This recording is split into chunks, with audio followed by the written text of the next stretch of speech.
Kesaksian roh, kita itu tahu gitu. You just know it. Kalau saudara tanya gimana kita ngerti? You just know it. Kalau saudara sampai di titik tertentu, hubungan saudara sedekat itu, you just know it. Contoh sederhana, Bu Siska kalau ditelepon Pak Chandra, tahu nggak itu suaranya Pak Chandra? Nggak mungkin lah, nggak ngerti. Kalau ditanya gimana ngertinya? Apakah dari treble-nya? Apa dari, kan nggak begitu kali. Iya. Tapi kalau ditanya bagaimana tahu? Ya Bu Siska akan jawab, I just know it. Kenapa? I have hubungan yang close enough for me to know that it's him gitu. Sulit dideskripsikan ya Bu Nita, tapi harus dialami secara itu pribadi. Kesaksian roh dimulai dari kedekatan kita sama Tuhan dulu. Itu satu ya teman-teman ya, satu. Yang kedua, Pastor kalau saya nggak yang tahu-tahu amat nih hal-hal begitu. Saya masih mau bertumbuh gitu. Saya masih di dalam ini. Kalau emang itu posisimu, ambil waktu bertumbuh dulu. Jangan buru-buru mau pacaran. Kenapa sih buru-buru gitu? Jadi kedewasaan itu penting. Nah, kalau saudara masih di dalam waktu sedang masih ini, salah satu yang akan membantu teman-teman ya, ini harus dicatat nih, restu orang tua. Nah, itu juga banyak yang tanya tuh Pastor tentang restu orang tua. Sekalipun tidak semua case ya, Jen ya. Akan ada case-case tertentu. Ini case by case. Tapi saya generalize ya, impactors, saya generalize gitu. Saya mengeneralisasi dulu, paling enggak itu saringannya dulu, salah satu saringan. Restu orang tua. Orang tua ada dua ya, Jen. Ya. Orang tua jasmani paling penting, tapi yang kedua juga orang tua rohani. Nah, itu sebabnya penting ya, teman-teman semua di sini punya payung rohani gitu. Iya. Apalagi masa-masa pandemi seperti ini. Nah, jangan sendirian ya. Kalau bisa, saudara yang masih sendirian, sebelum cari pacar, cari komsel dulu. Tuh. Jadi di sana nanti ada payung rohani, ada orang tua rohani yang menjagai saudara juga. Ada teman-teman sekitar. Itu penting. Lalu yang ketiga, teman-teman kalau yang mau catat, dari pertemanan saudara, sebelum saudara masuk ke hubungan pacaran, dari pertemanannya dulu, buahnya gimana? Jadi kalau saudara mau tahu, salah satunya dari Tuhan, bukan dari Tuhan, buah. Lihat buah. Buah itu penting sekali. Kalau sudah buahnya aja saudara, aduh, udah nggak enak.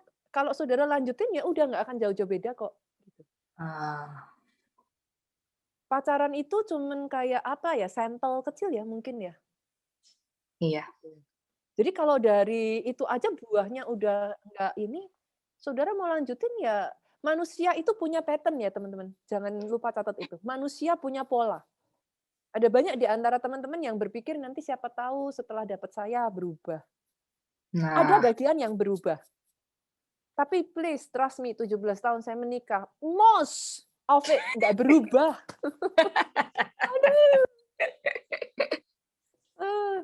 Ya, manusia punya pola gitu.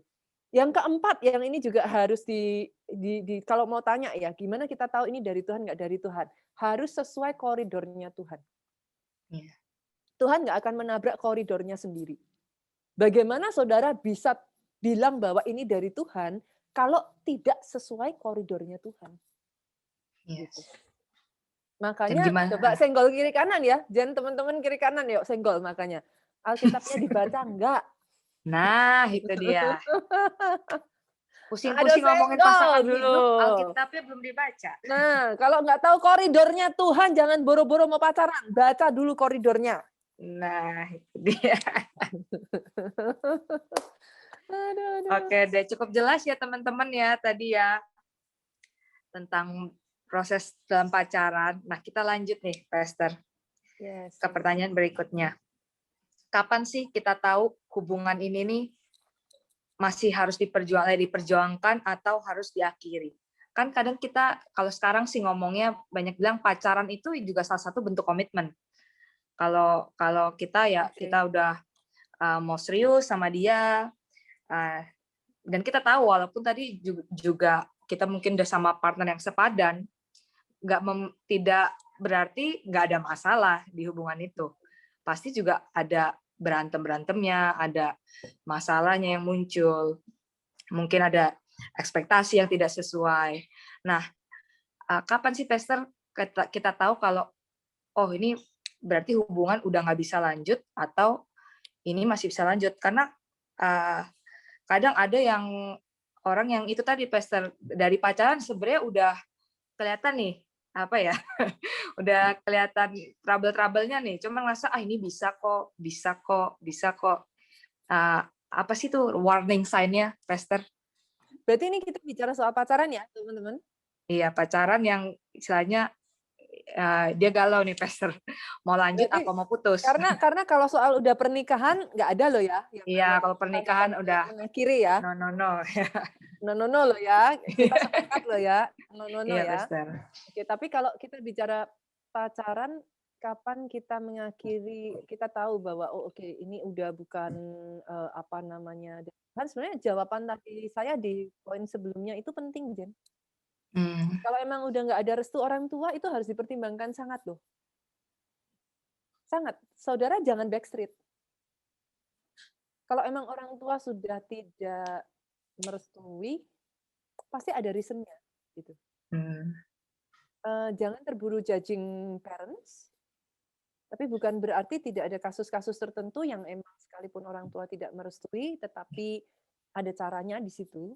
Ini case by case ya, sekali lagi ya, saya nggak di sini karena waktunya juga nggak cukup untuk itu. Tetapi yang jelas, kalau sampai orang tua sudah tidak merestui, take time retreat gitu. Itu sesuatu yang harus dipertimbangkan. Kasih kesempatan untuk orang tua bisa kayak, oh oke, mengerti kenapa kita memutuskan untuk lanjut kayak gitu. Yang berikutnya, kapan satu pacaran itu udah kita pikirkan udah ini ya apa tidak ini, yang jelas harus dilihat visinya. Kalau yang satu ke kiri, yang satu ke kanan, terus gimana?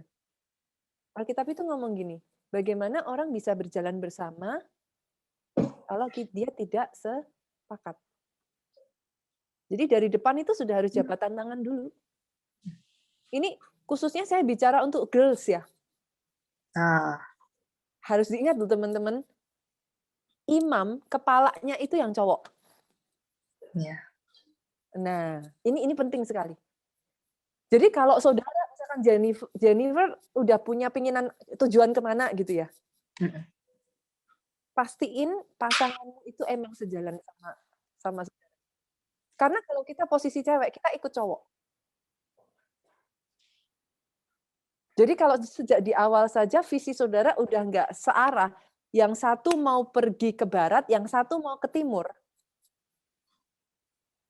Ya, saya bisa katakan saudaraku, nanti di dalam perjalanan itu either salah satu mengalah.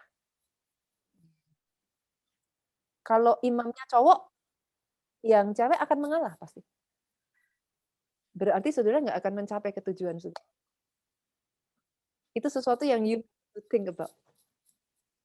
Kayaknya butuh sesi nanti next session ya, Pastor, ngomongin tentang vision. Karena jujur anak muda zaman sekarang pun ya masih susah gitu, Pastor.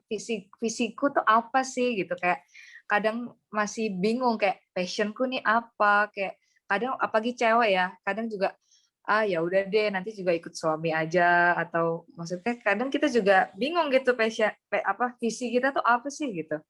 Sekarang setelah mungkin saya di usia ini ya, Jen. Teman-teman sorry ini di teman-teman kedengarannya kayak ada feedback gitu nggak? Saya sih nggak, Pastor. Enggak ya, aman ya. Enggak. Suara saya aman ya. Berarti dari saya sendiri, it's okay. Jadi gini, banyak di antara teman-teman berpikir untuk pacaran itu karena ingin dapat kasih sayang. Pacaran untuk dapat perhatian. Pacaran untuk supaya nggak kesepian. Tapi sejak dari awal itu, ketika Tuhan kasih mandat bukan itu. You must realize it gitu. Jadi artinya kalau saudara pacaran hanya demi memenuhi beberapa kebutuhan-kebutuhan dasar itu, saya harus mengatakan ini, Jen.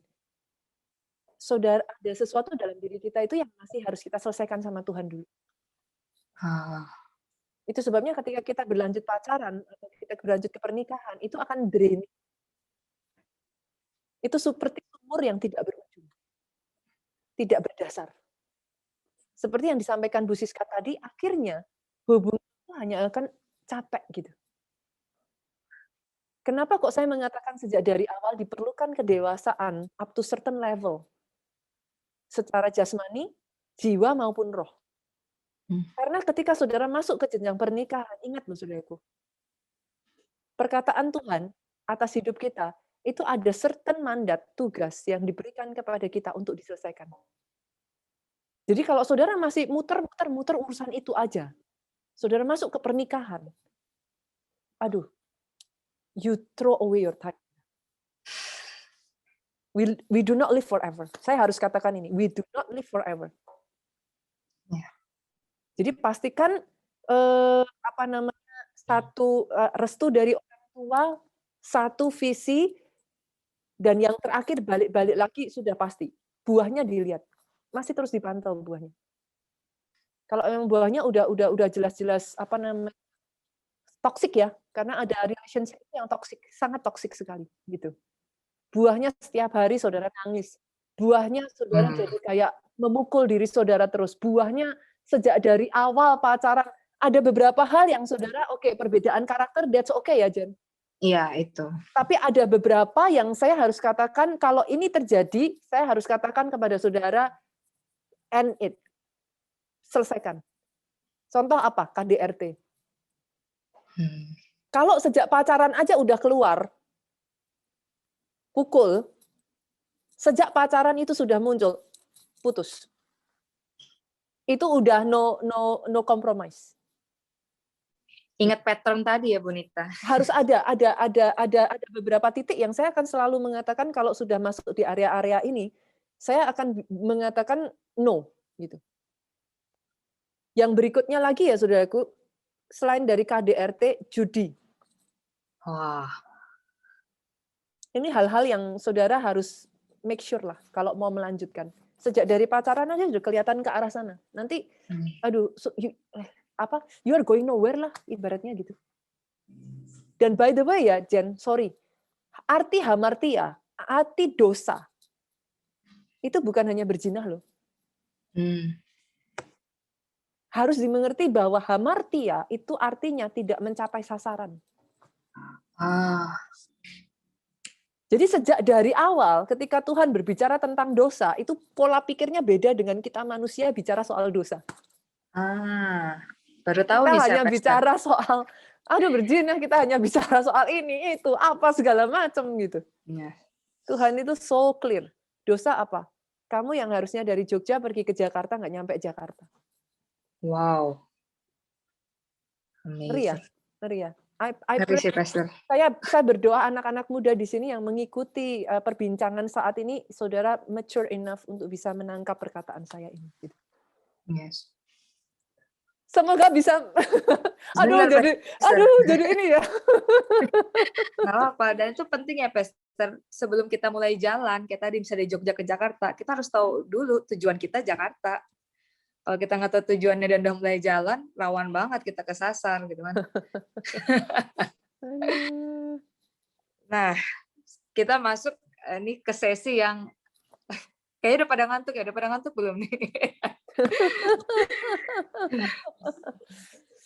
Kita masuk ke sesi yang apa ya? Mungkin beberapa orang anggap cukup tabu ya, Pastor. Kita mau ngomong about sex. Saya percaya kalau ini tuh perlu dibahas untuk anak-anak muda, karena kita nggak bisa pura-pura menutup mata kalau seks itu tuh sangat dekat, apalagi bagi anak-anak muda yang dimana kita mulai puberty itu kayak mungkin SMP umur 13, 14. Secara naluriah pun kita tuh udah mulai mencari lah anak muda tuh, pengen tahu gitu.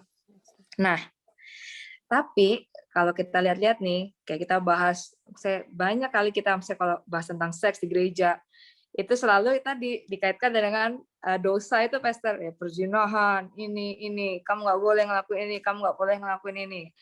Nah, tapi entah kenapa seks itu sendiri itu tuh tetap jadi perbincangan yang hangat gitu ya bagi anak-anak muda. Walaupun kayak iceberg ya, mungkin di atasnya kelihatannya sedikit, tapi di bawahnya tuh kemana-mana. Nah, pertanyaan saya, Pastor, kita sebagai anak muda Kristen, keluarga Allah lagi, saya percaya sex education itu penting. Dari mana sih kita bisa mempelajari itu? Karena jujur aja nih, Pastor, saya kan going to medical school. Even saya dari SMP, SMA, sampai saya di kedokteran pun, I never learn about sexual things. Kayak semua orang bilang, kamu pasti you know it lah, like you know it gitu. But at the end kita bertemu dengan dua jenis orang nih. The one who really know it very well from the source dan yang kita nggak tahu from everywhere. Dan satu yang the really innocent one who truly don't know anything. It is serious, Pastor. Like, I know. Saya punya seorang teman, it's older than me, dan dia jujur tanya ke saya, karena mungkin mereka anggap saya mungkin belajar itu di kampus. What is it actually gitu loh. Dan apa yang kita konsumsi sekarang tuh film-film, semua banyak memaparkan hal-hal yang mengarah ke seperti itu. Jadi bikin pertanyaan dan perasaan penasaran yang besar di anak muda. So, tadi pertanyaannya Pastor, dari mana sih seharusnya kita tuh belajar tentang seks yang benar, yang yang nggak dosa lah istilahnya. Saya setuju sih, ya. In a way emang kenapa juga ya? Saya tuh termasuk jenis yang tadi Jennifer bilang sih. Saya pernah tanya sama teman saya waktu saya kuliah, saya ingat banget nih. Karena saking emang orang tua zaman dulu ya, khususnya teman-teman ya, mungkin agak beda dengan sekarang ya. Kayak anak-anak saya itu sudah saya ajarkan tentang seksual dalam batasan tertentu, sesuai umur mereka. Gitu. Tapi kalau saya zaman dulu, orang tua saya tuh nggak pernah ngomongin soal itu. Bahkan sampai sekarang saya udah menikah pun, mereka nggak pernah ngomongin soal itu ke saya. Karena di zaman itu tuh dianggap tabu. Saya tuh sampai pernah tanya sama teman saya, orang tidur seranjang bisa hamil nggak? Iya, saya juga dulu mikirnya gitu sih, Pastor. Waktu SD tapi. Ya, mungkin one day ya, kalau sudah waktunya tepat ya, emang seharusnya church mengajarkan itu dengan cara yang benar ya. Karena kalau enggak, teman-teman itu jadi carinya kemana-mana ya. Iya, betul, Pastor. Carinya dari sumber-sumber yang, apalagi sekarang di YouTube, udah bebas. Iya. Mempromosikan gaya hidup yang super bebas. Dan mengatasnamakan itu sebagai satu tren. Iya, itu.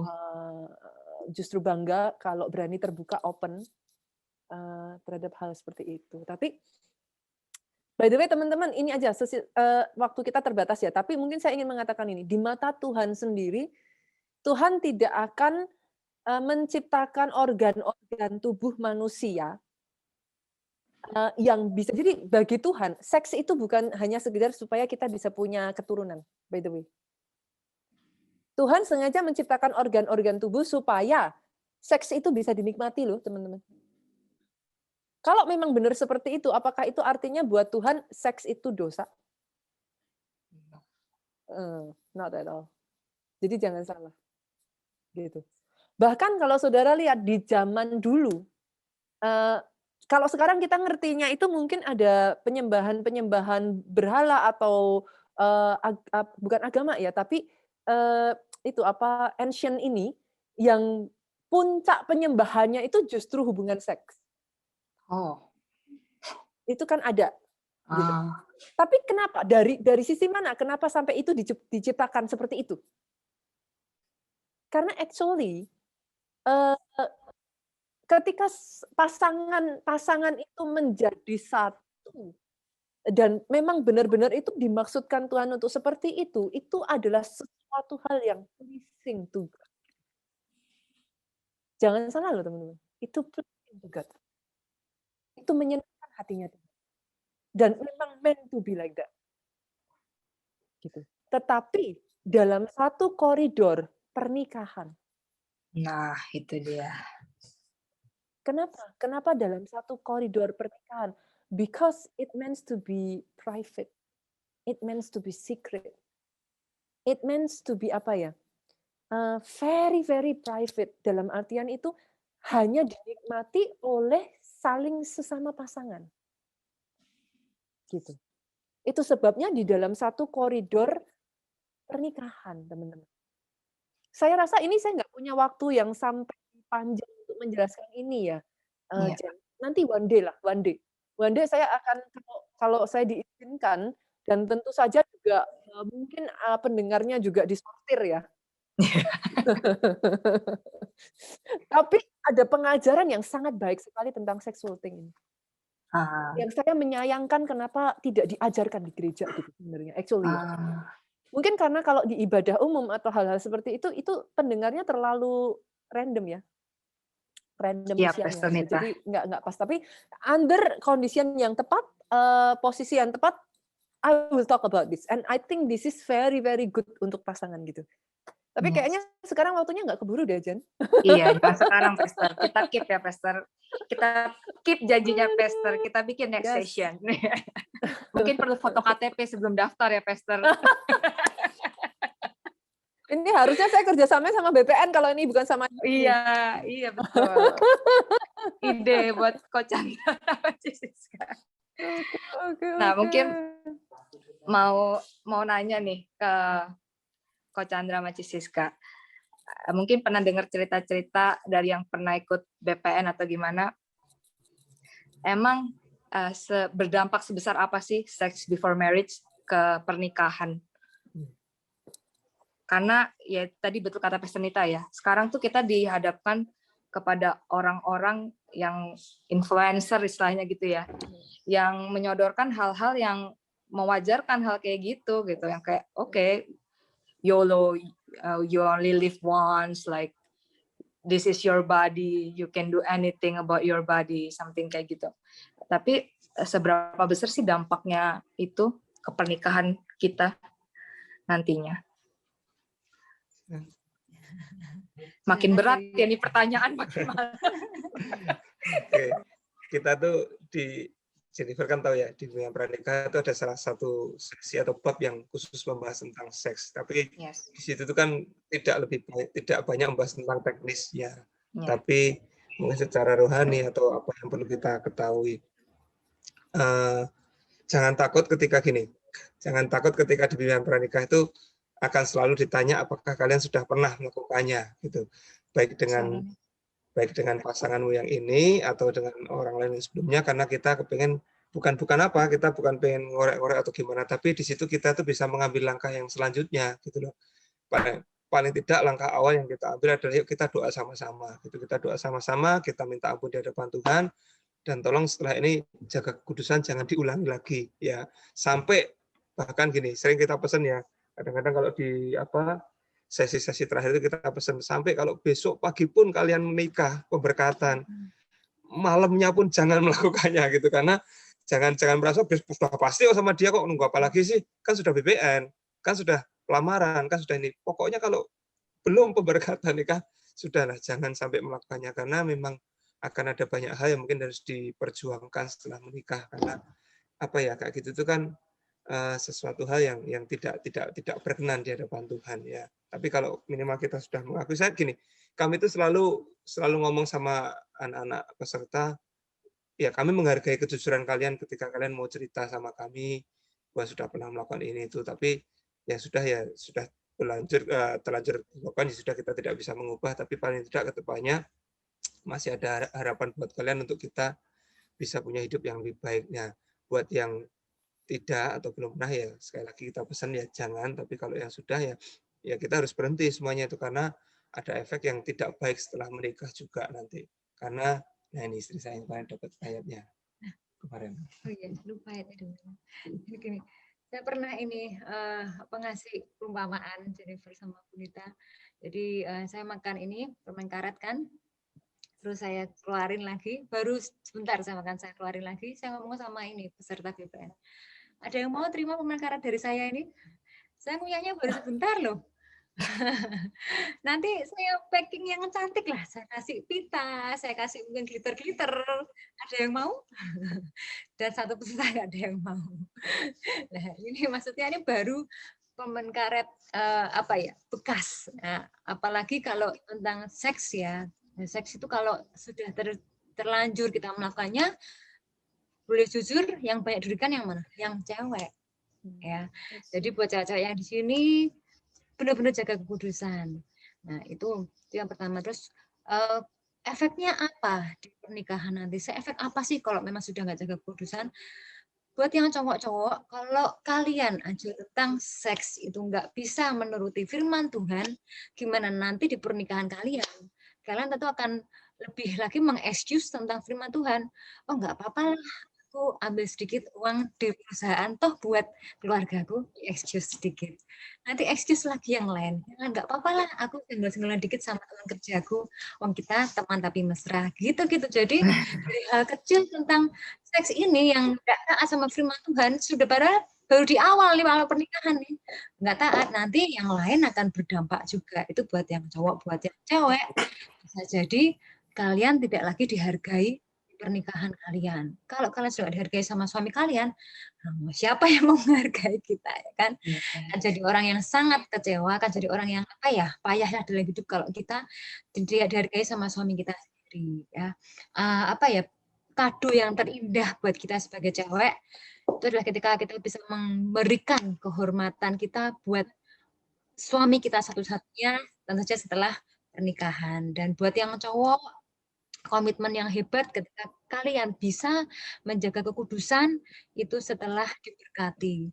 Kita aja sebagai peserta mentor BPN tuh rasanya bangga banget ketika kita tahu para peserta BPN,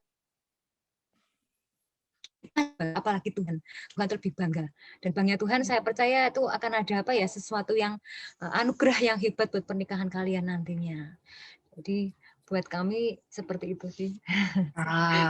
Begitu. Thank you Coach Chandra dan Siska sharingnya. Nah, kita sudah ke pertanyaan yang terakhir untuk Pastor Nita dan Coach Chandra dan Siska.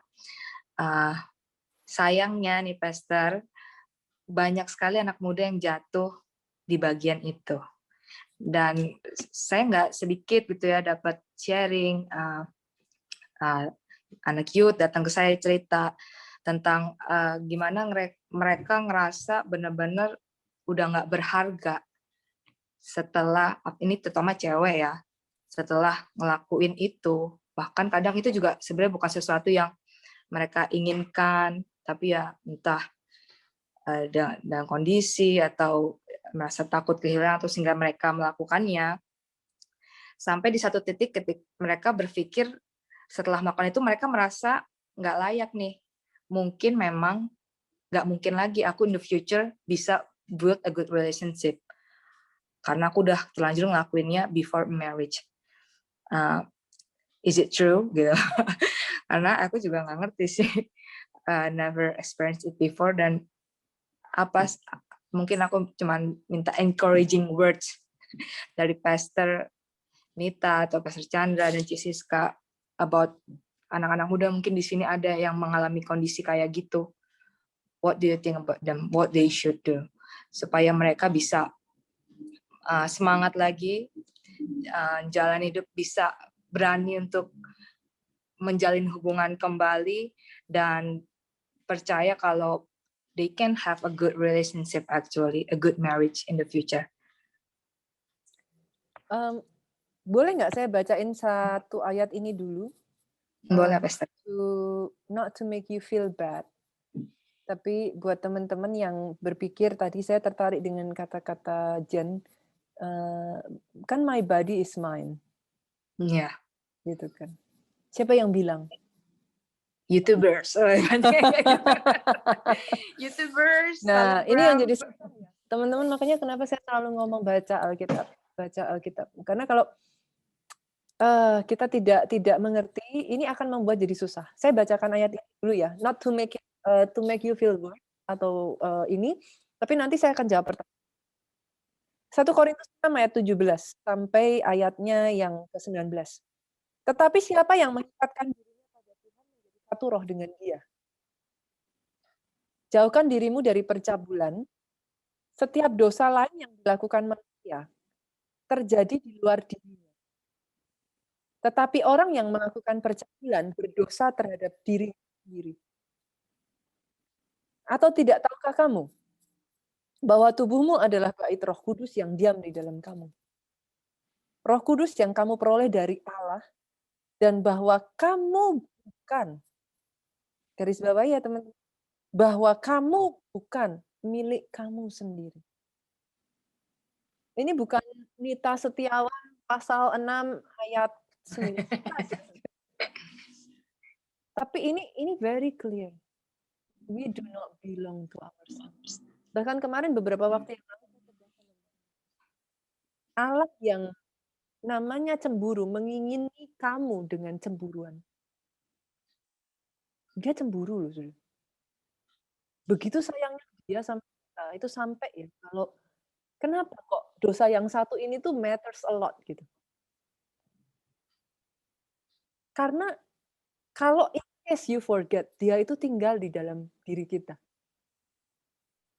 Sampai-sampai di ayat 18 tadi dikatakan, setiap dosa yang lain yang dilakukan manusia terjadi di luar dirinya.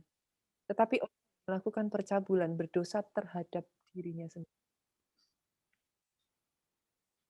Bu Nita jadi bikin feel even worse dong. Pertanyaannya baru aja itu dibaca ayat ini. Aduh, jadi worse gitu. Satu sisi betul. Kenapa saya perlu membacakan ini? Yes. Yang namanya pertobatan dimulai dari kesadaran bahwa kita berbuat salah. Kalau kita sadar kita tidak sadar kita berbuat salah, kita tidak akan bisa bertobat. Yang ada tobat tomat gitu. Nah, hari ini tobat, besok kumat kan gitu. Itu sebabnya kenapa saya jahat banget nih saya bacain ayat ini gitu. Ini adalah salah satu yang benar-benar because he is in you. Ketika saudara lakukan itu terhadap tubuh saudara, Allah yang namanya cemburuan, dia mengingini engkau dengan cemburu.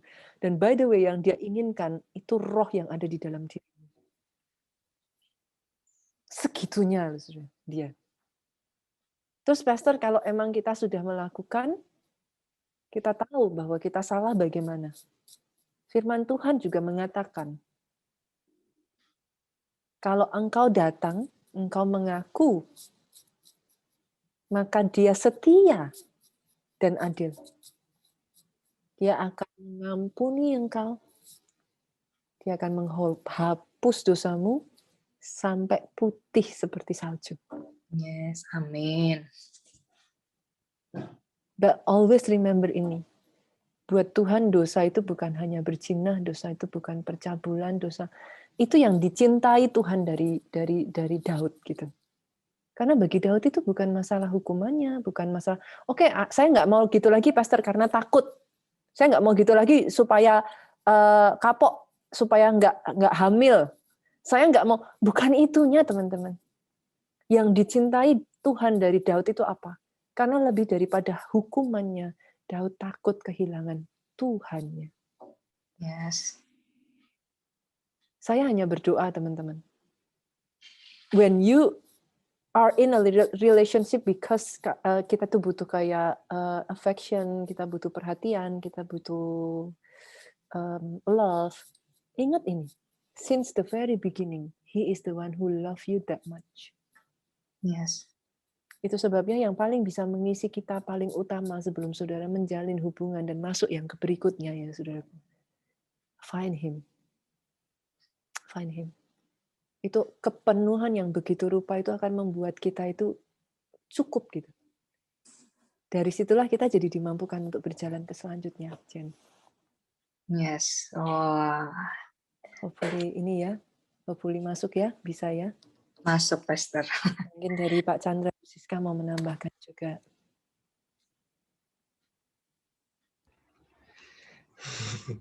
Setuju sama Pendeta. Jadi ya. Memang apa ya, saya tuh ya heran ya, hari-hari ini mungkin bukan hari-hari ini, beda generasi dengan kita juga itu banyak orang yang, banyak anak muda khususnya, mereka kayak kepengen mencari pembuktian diri kalau dia bisa, sorry ya saya ngomong agak belak-belakan ya, mungkin kalau buat pria kalau dia bisa meniduri beberapa perempuan atau gimana, Kayak yang perempuan juga dia bisa mencari jati diri. Kalau aku bisa gonta-ganti pacar, dia kayaknya jadi satu kebanggaan buat dia. Tapi itu buat kami satu hal yang sangat menyedihkan gitu, karena mereka itu berpikir dia bisa menemukan kepuasan ketika dia mengandalkan atau ketika dia gonta-ganti pasangan. Padahal saya masih ingat kisah dulu perempuan Samaria yang ketemu sama Yesus itu loh. Yesus itu ngomong sama dia, kalau kamu cari air dunia, kamu tuh akan pernah puas. Buktinya loh, kamu tuh sampai 5 kali ganti pasangan loh. Ini yang ke-6 kamu masih belum puas, kata Tuhan Yesus loh. Tapi Yesus ngomong, kalau kamu ambil air yang dari aku, kamu akan dipuaskan. Yesus bilang seperti itu. Jadi tetap kuncinya buat semuanya, ya kita pernah melakukan kesalahan. Sama kayak perempuan Samaria itu, dia sampai berkali-kali, tapi toh tetap Tuhan itu punya kasih karunia. Ya, tapi kalau yang tidak atau tidak pernah melakukan hal yang seperti ini, bersyukurlah, kalian benar-benar bersyukur, artinya apa ya, kalian berhasil menjaga sampai seperti hari ini, dan jangan sampai harus mengalami seperti itu, karena tetap buat saya percaya ada harga yang harus dibayar atau ada konsekuensi yang harus ditanggung ketika sudah terlanjur melakukannya, sekalipun Tuhan itu tetap mengasihi. Yes. Seperti itu. Yeah. Thank you buat Pastor Chandra, Cisiska, dan Pastor Nita Setiawan. Kita udah sampai di akhir acara kita. Ini so inspiring. Ya, Pastor. Saya tuh sorry. Ini udah malam teman-teman. Kalau emang dari teman-teman udah ngantuk dan mau diakhiri, ayo kita akhiri karena emang sudah melebihi jamnya. Yes. Tapi saya hanya merasa ini aja karena tadi beberapa kali saya lihat chat-chatnya banyak teman-teman yang terus tanyain, boleh nggak sih langsung tanya, boleh nggak sih langsung ada ini Q&A gitu.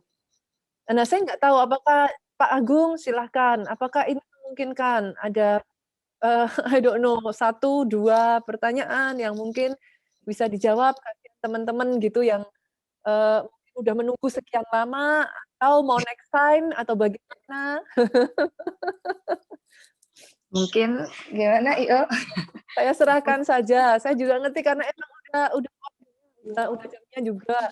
Iya, mungkin boleh 1 atau 2 pertanyaan ya, Pastor. Dari Ko Chandra Cisiska nggak keberatan ya, kok?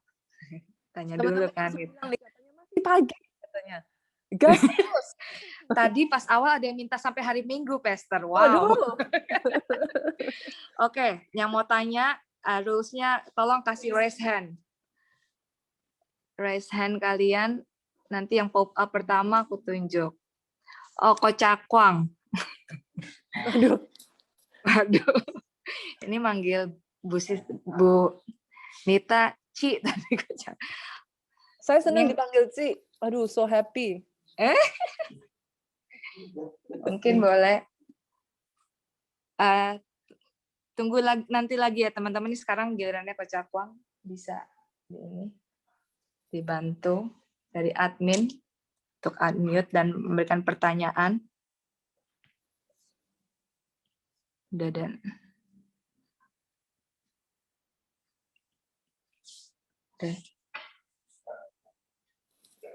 sebentar, Pastor.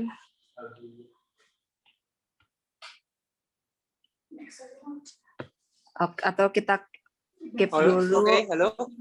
Oh ya, halo Ko Cakwang. Halo. Shalom Cinita.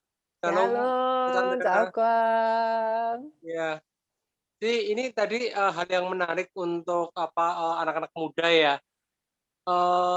Sekarang ini itu kan yang terlebih pada yang saya fokuskan itu mengenai seks. Jadi pertanyaannya begini, sekarang ini tuh banyak anak muda yang mulai terlibat mengenai LGBT. Jadi yang aku melihat itu gini, Ci. Jadi di gereja mungkin kayaknya nggak apa-apa gitu, maksudnya nggak kelihatan anak-anaknya, tapi di luar sana mereka itu, jadi kalau yang istilahnya apa ya, yang kuper, yang apa itu akhirnya terikat dengan orang-orang yang di luar sana yang istilahnya komunitasnya nggak jelas atau apa, terikat gitu. Kebetulan saya pernah ketemu adik tingkat saya yang jauh, dan sempat saya ajak ngobrol gitu kan, dia orang Kristen juga, tapi akhirnya dia karena komunitasnya salah, mereka akhirnya terikat dengan LGBT. Itu gimana ya Ci solusinya untuk Cokwang, diperjelas anak dulu muda? ya. Cokwang, diperjelas dulu. Pertanyaannya apa? Karena kita waktunya juga terbatas, jadi perjelas dulu. Pertanyaannya apa? Jadi mengenai seks, jadi untuk anak muda actually ingin mengarahkan istilahnya apa ya, hasrat seksnya gitu itu harusnya yang benar seperti apa sih? Karena banyak akhirnya mereka takut menghamili anak orang, akhirnya jadi salah sasaran nih, jadi sasarannya malah jadi LGBT gitu. Berarti ini sebenarnya tidak ada kaitan dengan LGBT ya? Tidak. Oke. Ya karena mungkin karena saya harus dipisahkan gitu. Saya tidak mau mengarah ke sesuatu yang intinya pertanyaan dari Cokwang adalah bagaimana menyalurkan hasrat seksual seperti itu kan? Yes.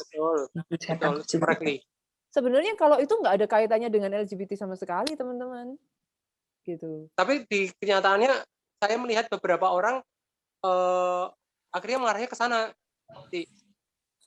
Oke, gini Bu Nita, mungkin saya bantu ya Bu Nita. Pertanyaannya mungkin tadi betul pertanyaan intinya adalah bagaimana untuk kita mengarahkan sexual desire kita di saat kita belum boleh nih untuk salurin ketika kita belum menikah. Yang tadi disayangkan sehingga itu mendrive orang-orang, beberapa anak muda di luar sana untuk menyalurkannya ya ke sesama karena mungkin lebih low risk gitu ya untuk menghamili tadi ya. Tapi tetap pertanyaan intinya tadi ya tentang sexual desire itu, Pastor. Oke. Saya bacakan aja ya ayatnya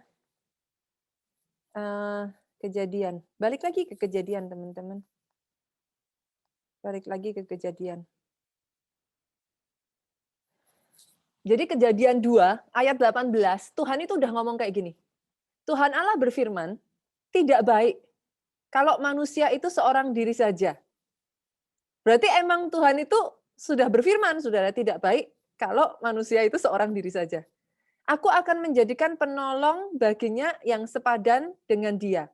Nah, tapi sebelum Tuhan melakukan semuanya ini, saudaraku, kalau saudara nanti baca dari ayat-ayat sebelumnya, nah kalau ditanya sama Cokwang tadi, bagaimana pertanyaannya kalau saya nggak salah ya, Jan, mengarahkan hasrat seksual ya? Yes, betul, Pastor. Oke, nanti kalau saudara baca di atasnya,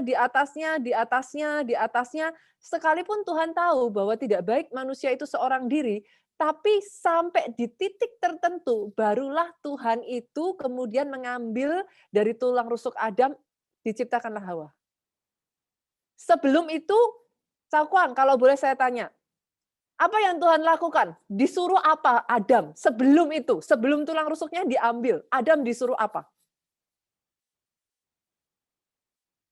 Disuruh menamakan binatang, Pastor.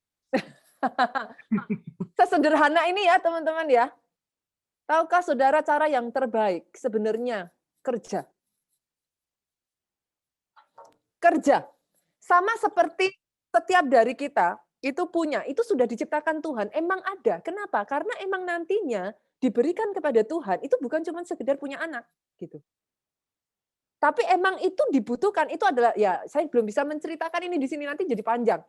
Tetapi gimana cara menyalurkan hasrat itu terlebih dulu? Justru diberikan kepada Tuhan. Kenapa saat itu Tuhan masuk ke sana, Tuhan menciptakan Hawa, karena sebenarnya Tuhan itu sudah ngerti bahwa Adam ini udah kayak, pasti dong Adam ngelihat gajah sama gajah. Terus kok begitu gitu kan. Singa sama singa. Kok begitu gitu kan. Lalu terus Tuhan mulai, Adam ini mulai gitu kan, dia mulai mencari-cari, dia mulai ini. Sampai kalau saudara baca Kejadian 1, Kejadian 2, sampai di sana dikatakan seperti ini. Adam lihat dari semua binatang itu, tapi kok enggak ada yang pas. Itu sengaja loh, Tuhan sengaja lakukan itu. Artinya sudah bekerjalah. Yes. Fokusmu bukan ke situ dulu. Kenapa? Salah satu persyaratan dari pernikahan, sorry Cokwang, dari pihak cowok, salah satunya teman-teman yang cewek ya, halo? Salah satu syarat pernikahan dari pihak cowok sudah harus bekerja. Nah, itu dia. Bukan masalah villa pribadi, bukan masalah mobil pribadi, bukan masalah ini itu, tapi pastikan pasanganmu seorang yang bekerja. Yes. Jadi kalau kemudian itu disambungkan kepada LGBT, menurut saya terlalu ini ya, takutnya nanti isunya jadi berubah. Jadi fokusnya berubah ya, Pastor ya. Fokusnya nanti jadi berubah ya, Cokwang ya. Tapi intinya yang paling utama, arahkan itu untuk fokus, bekerja dulu. Yes. Tahu dulu tujuan utamanya, landasannya dulu. Sebelum kita nanti masuk ke tahap yang berikutnya. Hopefully itu bisa menjawab ya, Jen ya? Ya, itu sangat menjawab, Hopefully bisa Pastor. menjawab, oke ya? Saya pun belajar juga kok, Pastor, tentang sexual desire itu. Kalau di kuliah saya disarankan untuk menyalurkannya ke olahraga, Pastor. Nah, salah satunya juga that's true, karena apa, anak-anak pun ya saudara, di sini Bu Chandra sama Pak Chandra sama Bu Siska itu punya anak-anak kecil-kecil juga, sama seperti anak saya Jen. Tahukah saudara salah satu ya bagian dari anak-anak itu supaya enggak, bahasa orang tua kan anak kok nakal, anak kok cari gara-gara, anak kok ini. Tahukah saudara, sejak dari kecil kita itu sudah diberikan tenaga, cuman kan anak-anak tidak menyalurkan ke sexual desire gitu. Yes. Tapi energi itu tuh ada sejak dari very little itu sudah ada di situ. Dan energi itu diberikan Tuhan kepada kita sebenarnya. Kenapa? Karena Tuhan memanggil kita untuk bekerja. Yeah. Makanya orang tua jangan buru-buru bilang anaknya nakal dulu. Kalau ada anak yang seperti itu, keluarkan energinya dengan apa? Dia berolahraga, dia beraktivitas, berikan kepada dia. Itu adalah energi untuk kalau anak-anak belajar, mengeksplor dunia. Nah, kalau sudah semakin teenager, youth, nah itu arahnya sudah mulai membentuk diri, berolahraga, arahkan tenaga itu untuk oke, apa sih ke depannya kepengen mau menjadi apa? Itu ke arah sana terlebih dulu. Yes, karena emang pada dasarnya itu diberikan oleh Tuhan, jadi enggak salah sama sekali. Iya. Mungkin yang kedua ya. Iya, langsung bisa menjawab ya, Cokwang ya. Menjawab, Pastor. Intinya kalian jangan rebahan aja ya, guys, tapi kerja. Jangan jadi manusia rebahan ya. Nah, aduh pandemi ini hati-hati nih. Pandemi ini. Oke, ayo lanjut ke pertanyaan berikutnya dari Marcelina. Halo Marcelina. Ya. Ya. Ya. Kedengeran nggak? Kedengeran. Oke. Itu kan kalau misalnya kan kita tahu ya, ada kan misalnya ada hukum tarik menarik nih, gitu. Hukum tarik menarik misalnya kayak tarik ulur. Itulah. Itu sebenarnya dosa nggak sih gitu kalau kita malah justru apa?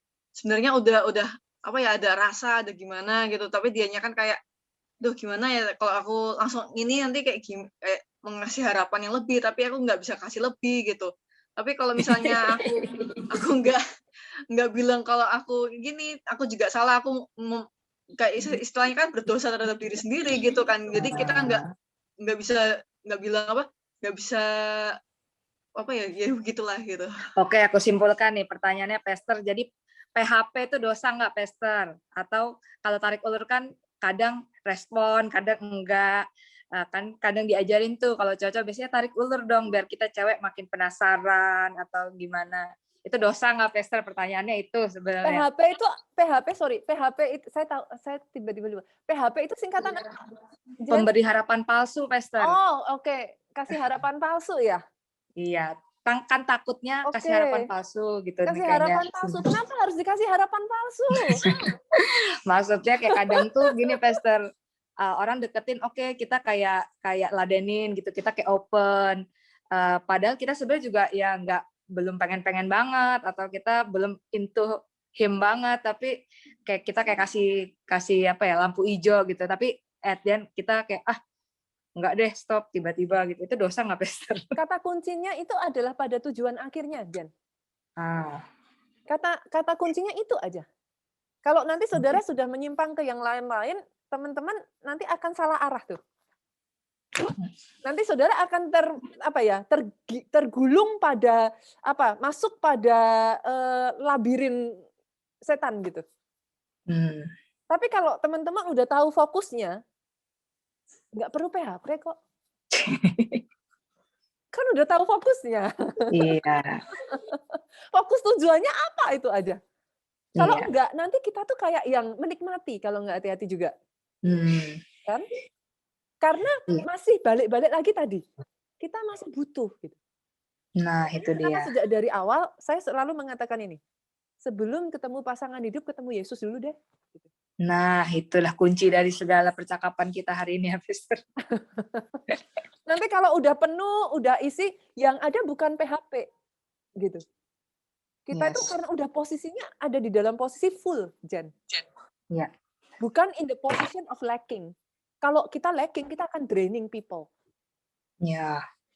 Itu sebabnya banyak yang akhirnya sakit hati tuh masuk ke hubungan seperti ini.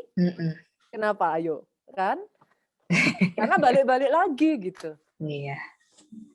Oke, hopefully bisa menjawab ya. Iya, menjawab ya Mas Menjawab Erlina. ya. Oke, thank you sekali lagi buat Pastor Nita, buat Coach Chandra dan Siska. Thank you. Udah kasih waktunya dan pengetahuan baru, pelajaran baru buat kita semua anak muda di sini. Dan so sorry buat teman-teman yang masih berebut pengen tanya, mungkin di next occasion ya kita bisa buka lagi pertanyaan yang lebih banyak menjawab pertanyaan teman-teman. Nah, teman-teman, seperti tadi yang udah aku ucapin di awal, bahwa kita akan bagi-bagi nih giveaway buat peserta di sini semua. Karena waktunya udah terbatas, caranya gampang banget nih aku jelasin buat teman-teman yang mau dapat giveaway-nya. Kalian buat Insta Story. Nah, istilahnya dapat temanya apa sih dari acara kita malam hari ini? Dan wish-nya apa? Harapan kalian setelah kalian dapat pencerahan nih di sini. Kan banyak yang bilang, oh dapat pencerahan, dapat ini.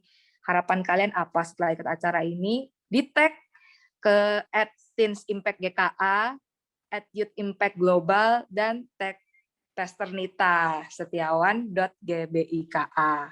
Nanti 2 orang yang paling menarik akan kita pilih, kita berikan giveaway. That's all.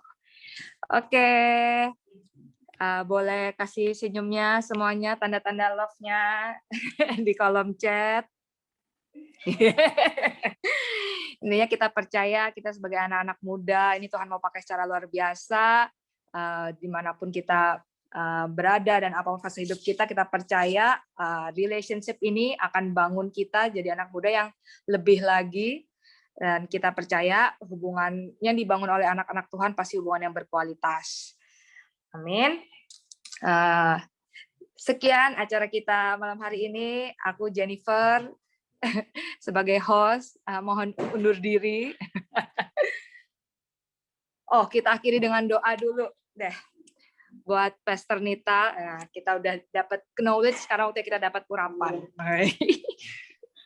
Oke, thank you teman-teman ya buat waktunya. Saya appreciate banget.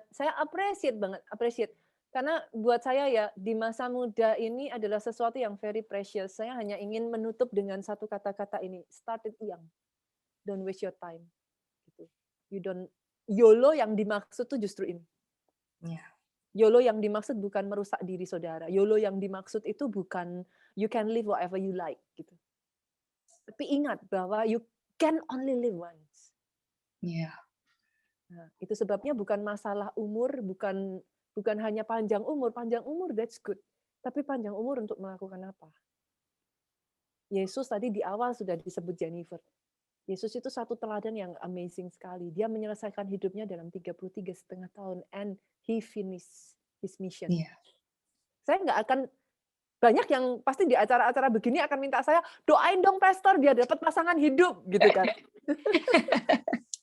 Boleh nggak sih Jen, saya berdoa bukan berarti nggak dapat pasangan hidup, tapi saya berdoa masing-masing teman-teman di tempat ini mencapai tujuan hidupnya.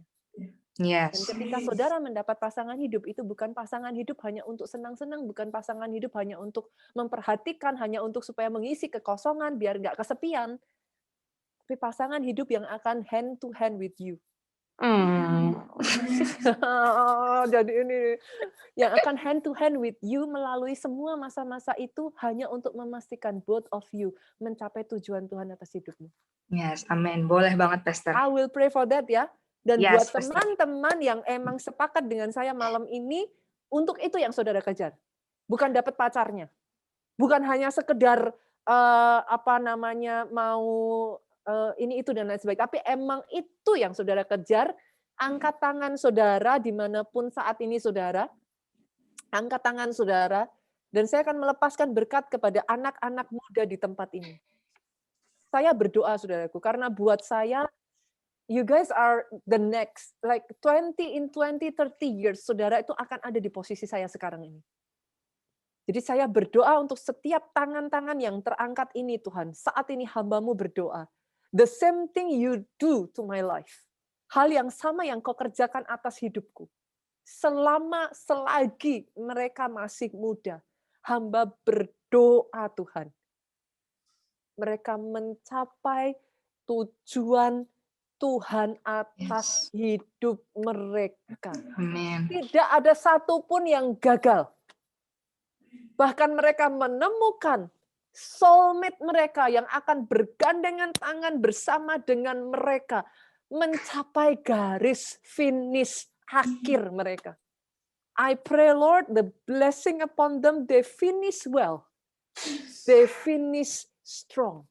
Amin. Hamba bersyukur Tuhan, hamba melihat di depan mata hamba saat ini, generasi-generasi muda yang akan menggoncang dunia, generasi-generasi muda yang akan mencetak sejarah atas apa yang mereka lakukan. Yes. Terima kasih untuk acara ini, terima kasih untuk Youth Impact, terima kasih untuk Teens Impact Tuhan. Berkati supaya lebih-lebih lagi Teens Impact, Youth Impact bisa menjadi berkat dan menjadi dampak seperti nama mereka. Di dalam satu nama-Mu Tuhan kami Yesus Kristus, kami berdoa. Kita sama-sama yuk teman-teman, kita katakan Amin. Amin. Yeah, thank you Pastor Nita.